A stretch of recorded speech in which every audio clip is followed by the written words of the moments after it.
I walked to work yesterday in a great mood, embracing the sun and jamming to one of my favorite Michael Jackson tunes, The Way You Make Me Feel. I envisioned the feeling of a victory. How could you not? The Raptors were playing on their home court, except for the fact that they were playing the Golden State Warriors, a team that was vying for nothing, except Don Nelson surpassing Lenny Wilkens for the winningest coach in league history. But the last play with Sonny Weems getting the steal and Chris Bosh going up for the lay-in caught me off guard, and I was in utter disbelief. Clutching my hair and being restricted to watching Chris Bosh let out all his emotions on the hardwood made me sad as a Raptors fan. I don't want to know what he was thinking in that particular instance, because in hindsight he could have just gone up and dunked the ball with authority. But there's only so much you can do in seconds to read and react on a play. Depending on how the entire season plays out, this game might just come back to haunt the Toronto Raptors. But Chris Bosh did have a phenomenal game of his own after he dismantled Chris Hunter, which forced him to put a facial mask on. The franchise's beastly abilities were back. It could have explained why he was 42 and 12 on the night. And I can't forget Chris Bosh converting on 20 of 23 free throw attempts,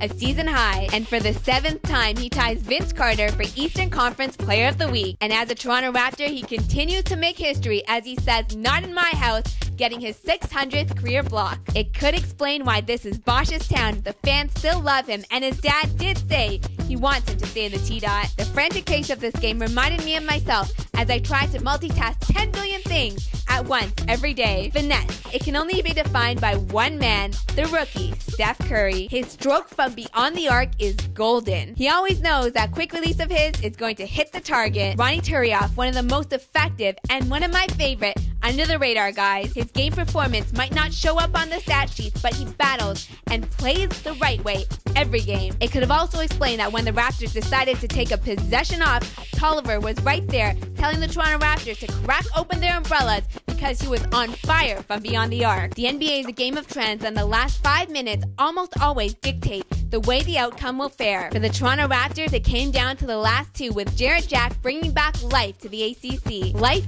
that was brought back to the ACC could only last so long. A game that took forever to end, as both teams decided to play the percentages in a conscious attempt to extend the game. The outcome should have been reversed in a Raptor victory. As I continue to mourn, until next time, the Raptors have a tough test in front of them when they play Cleveland, Boston, and the Atlanta Hawks. Let's see how they fare, because they have to keep the playoff hopes alive. I will catch you next time inside the Purple Room. Until then.